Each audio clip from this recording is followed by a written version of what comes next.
आशा है कि आप सब स्वस्थ और खुशहाल होंगे। आज हम एक दिलचस्प कहानी के साथ आपके पास आए हैं। एक बार की बात है, जंगल में एक नेवली और एक खरगोश रहते थे।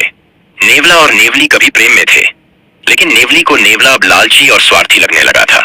नेवली अब नेवले से दूरी बना रही थी और दिन भर खरगोश के साथ समय बिताने लगी। नेवले को यह अच्छा नहीं लगा और वह मन ही मन खरगोश से ईर्ष्या करने लगा। एक दिन नेवला खरगोश को अकेला पाकर उसे डराने की कोशिश करने लगा, लेकिन खरगोश डरने की बजाय मुस्कुरा दिया। नेवला चौंका। तू डर क्यों नहीं रहा? खरगोश बोला, क्योंकि मैं तेरे भीतर का दर्द देख सकता हूं। तू नेवली को खो चुका है और अब तू खुद को भी खो रहा है। नेवला कुछ देर चुप रहा, फिर धीरे से बोला, मुझे लगता है तू नेवली को मुझसे छीन रहा है। खरगोश बोला, मैंने किसी को नहीं छीना। नेवली खुद आई है क्योंकि वह सच्चाई और समझ की ओर आकर्षित हुई है। नेवला ने हंसने की कोशिश की, लेकिन आंखों से आंसू टपक पड़े। क्या मैं इतना बुरा हो गया हूं? उसने पूछा। खरगोश बोला, बुरा वो नहीं होता जो गलती करता है, बुरा वो होता है जो गलती को पहचान कर भी बदलना नहीं चाहता। नेवला उदास हो गया। वह बोला, मुझे एक कहानी याद आ रही है, शायद तू भी उसे सुने। नेवले ने और नेवली ने चुपचाप कान लगाए, क्योंकि नेवला जब भी कहानी सुनाता था उसमें कोई गहरी बात होती थी। नेवला बोला, एक राज्य में एक राजकुमारी थी जो हर राजकुमार से शादी करने से पहले उससे एक प्रश्न पूछती थी। यदि उत्तर गलत होता तो उसे मृत्यु दंड दिया जाता। अब तक 47 राजकुमार मारे जा चुके थे। एक दिन एक साधु के पास एक गरीब राजकुमार गया और पूछा कि वह इस रहस्य को कैसे हल कर सकता है। साधु ने उसे एक तोता दिया और कहा कि यह तोता तुम्हें भीतर की आवाज सुनाएगा। राजकुमार महल गया और राजकुमारी से मिला।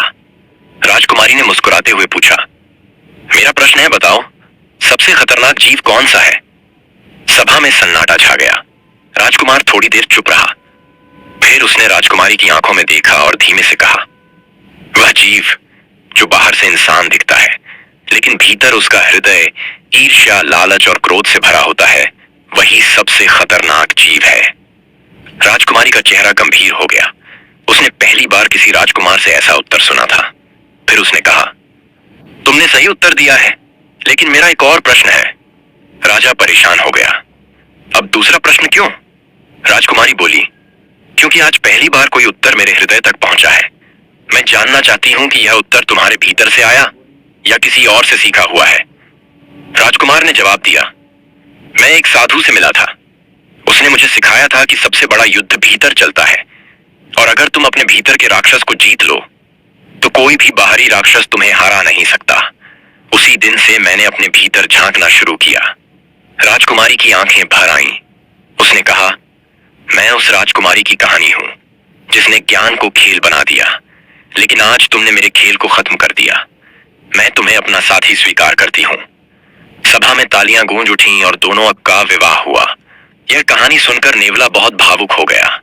उसने नेवली की ओर देखा और कहा, तू मुझे नहीं समझ पाई, लेकिन यह कहानी मुझे समझा गई। हम सबसे पहले अपने भीतर के संदेह और लालच को हराएं, तभी कोई रिश्ता सच्चा हो सकता है। खरगोश मुस्कुराया। नेवले, तू हार नहीं गया, तू तो अब जाकर जीता है, क्योंकि जिसने अपनी गलती को स्वीकार कर लिया वह सबसे बड़ा योद्धा होता है। नेवली शर्मिंदा होकर चुप हो गई।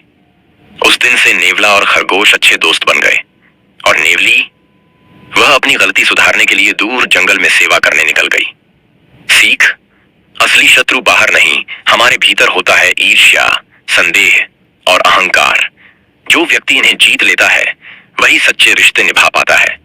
अगर आपको यह वीडियो पसंद आया हो तो लाइक और सब्सक्राइब जरूर करें। धन्यवाद।